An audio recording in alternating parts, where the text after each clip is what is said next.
It is day 2 of Newsletter XP. I am the co-proctor lecturer of this very not buttoned up class, but very information packed class. Tyler is my co-host.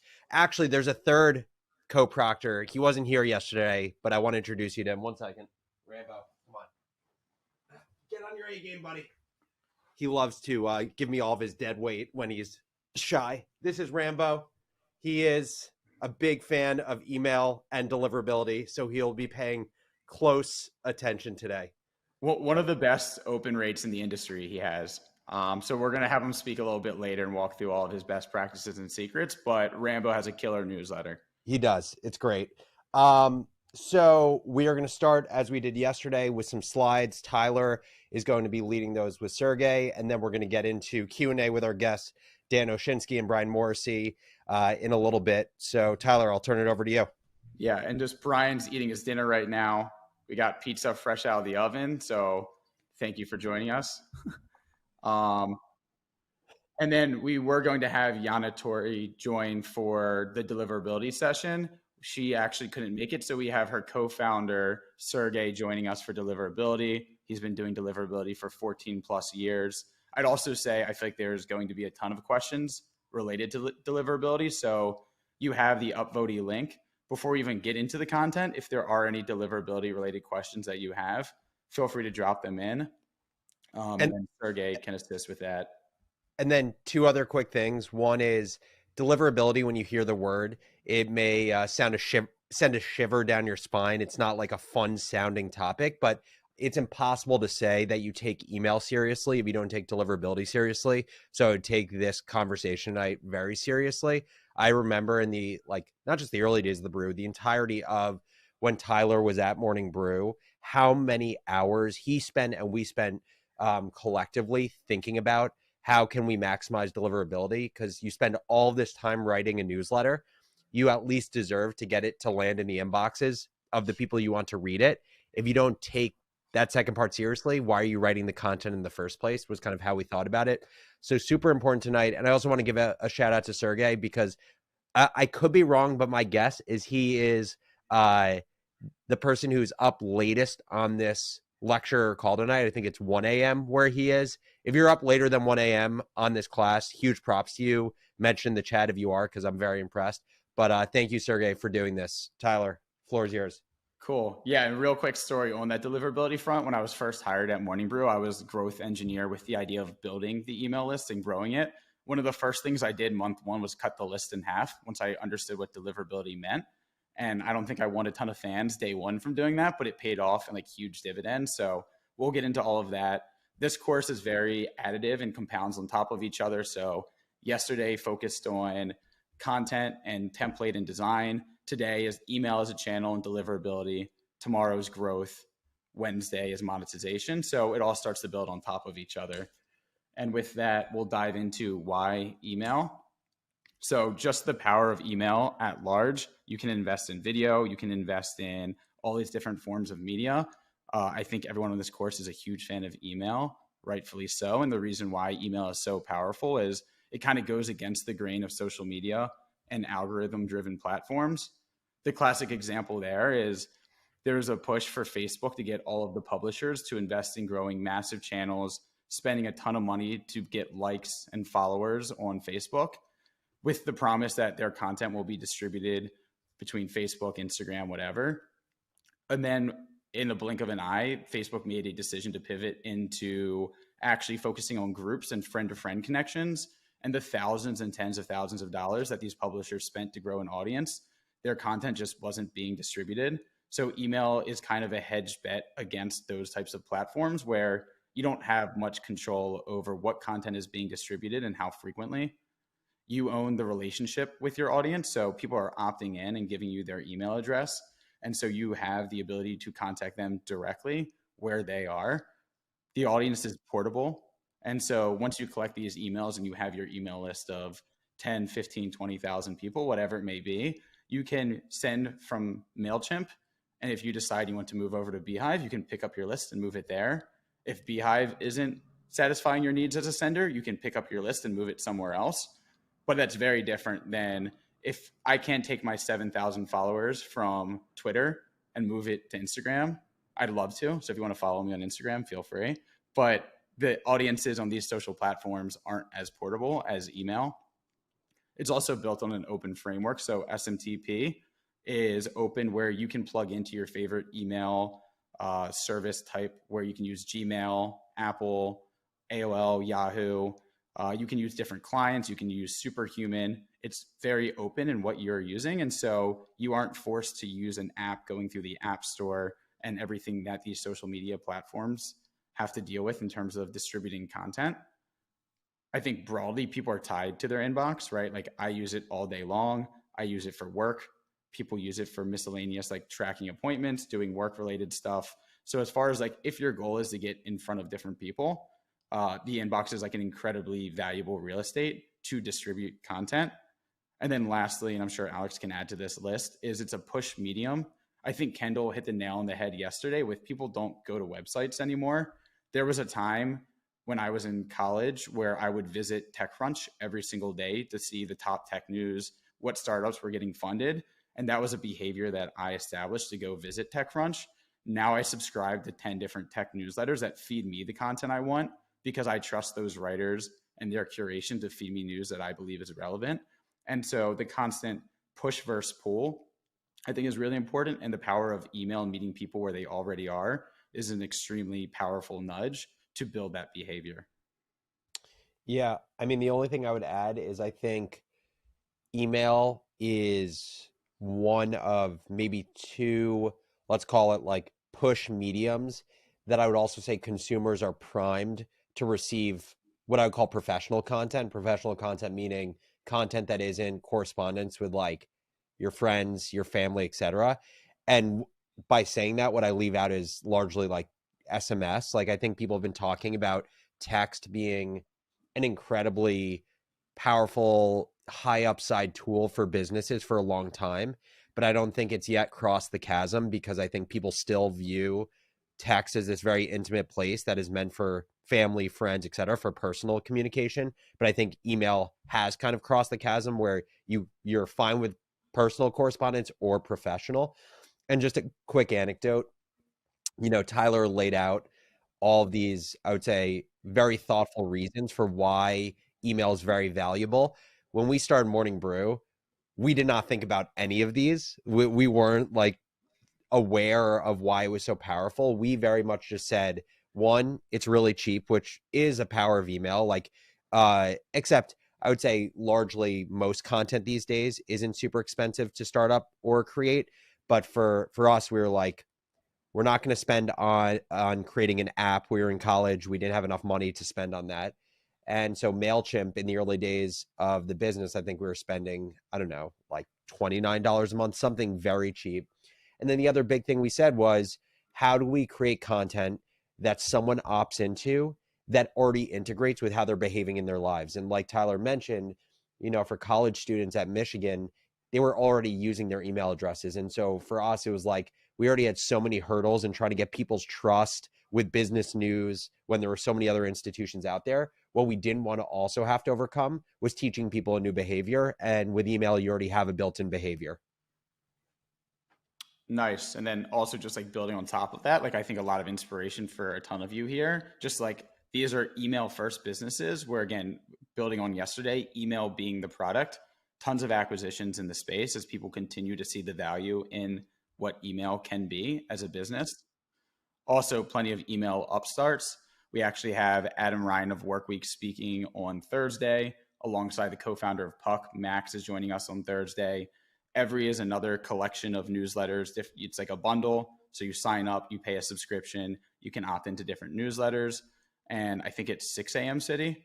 I always blank on the time. Yeah, 6 a.m. City is the local newsletters at these different city level. So a bunch of additional media upstarts that are all focused and betting on email. That being said, it's not like the perfect channel. The limitations of email, and there's plenty of them. It was created in the 70s, and so it definitely acts like that. You can't add video. I get that question daily. I got it 2 hours ago on Twitter. You just video is not supported in I email. feel like that for the history of Morning Brew, we had different people every 6 months to a year telling us that they had found the crystal key to put video in email that you could play in email. And by, I would say, 3 years into the business, we were just like, you're full of shit. There is zero way that it's actually possible. And like there's like a caveat of that, like there's definitely inboxes that are a little bit more tech forward, whether it's Apple Mail or Gmail, and like AMP has been explored. But you have to realize that that might be 10, 20, 30% of your recipients. So something that works in like Gmail doesn't look good in Outlook 2003 for the people still using that, or Outlook 2017 for that matter. And so you kind of always have to play down to like the lowest common denominator of, if it works on one platform but not the other 18 inboxes, then the people who use those 18 inboxes are going to be very unhappy. So email is limiting from a design standpoint as well. We hit on that yesterday. Like images are kind of a workaround to make it look better, but you are limited in design and functionality with email.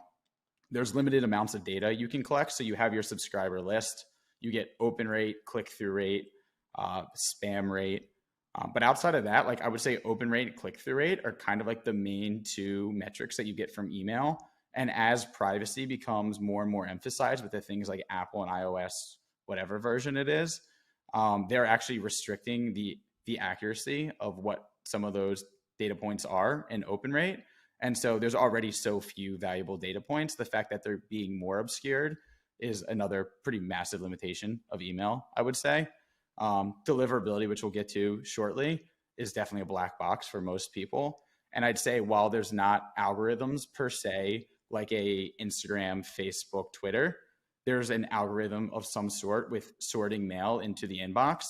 And Gmail doesn't publicize that for many reasons. And so deliverability, even for like the biggest senders like a Morning Brew, like there's best practices, but there isn't like a surefire, like this is exactly what's happening under the hood. And it's incredibly frustrating.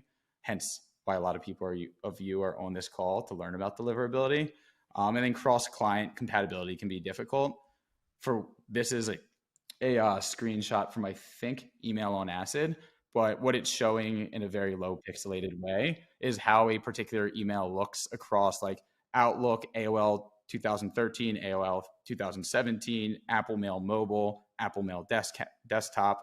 And so the way that your email goes out and looks in different people's inboxes based on their settings, so you toss on dark mode as well, it's very difficult. Where like Instagram is Instagram, it looks the same whether you're using an iPhone or an Android or whatever else. And so the fact that, well, fortunately Beehive covers this and we've tested it a ton, so your template looks good in all these different clients, but it's a total pain in the ass to build, and it's definitely a massive limitation of email. And I think just running through the core metrics, I think most of you are familiar with these, but you have active subscribers, the number of people that have opted into your list.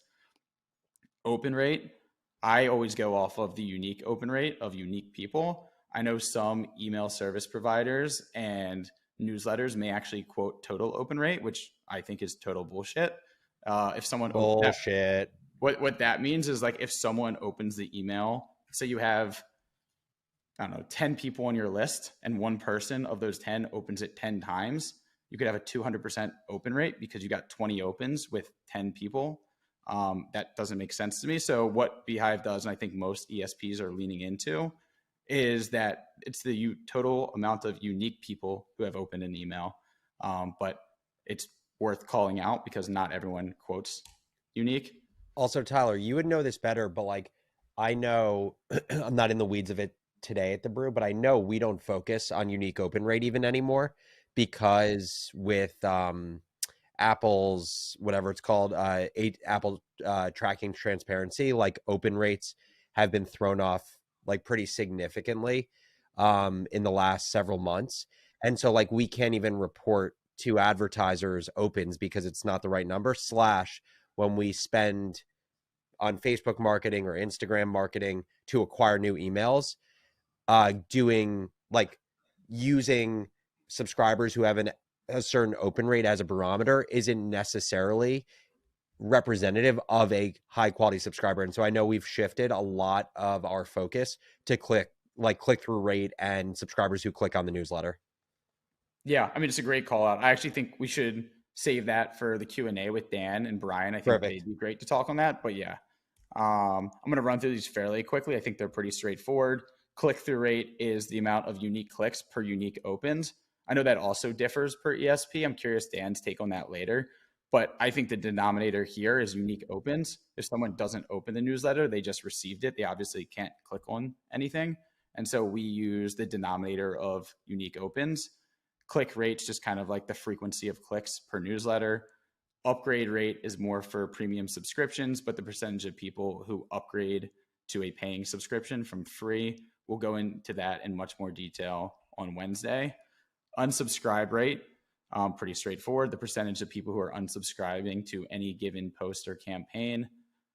And then I guess differing from using unique opens as the denominator, spam rate is actually, I think, and actually Sergey might be great to speak to this, but spam rate, I think the denominator is people who receive the newsletter. That's what I think the inboxes are looking at. So if you send an email to 10,000 people and 1,000 people mark as spam, so 10%, which is an absurd amount, like that is a big indication of what inboxes are looking at for deliverability, which we'll get to in a second. Length of subscription, pretty straightforward. But the average time it takes for someone to either unsubscribe or mark as spam, essentially churn. And then broadly taking a step back, just the newsletter landscape. There's analytics platforms where you can export data into like a Looker or other platforms. There's surveys to collect information. So MailChimp, Typeform, email providers like MailChimp, SendGrid, courses, Teachable, adverts. There's like Power Inbox and Live Intent, which we'll talk again more on Wednesday. There's referral platforms, there's subscription, there's web hosting. Job boards is another monetization stream for different newsletters that we mentioned yesterday and again on Wednesday. And then also the community aspect, whether it's Discord, Slack. And this is like, not that every newsletter needs all of these, but these are like the different components and constituent parts of a lot of these different email strategies, whether you're leaning more into community, whether you're growing with referrals. Beehive has analytics, surveys, email, adverts, referrals, subscription, web. So it's missing a few of those, but maybe an indication of our roadmap of where we go from here. But this is kind of like the total package of what I have seen as a consumer and working in the newsletter ecosystem. And then key takeaways for just email as a channel. It's a reliable bet against algorithms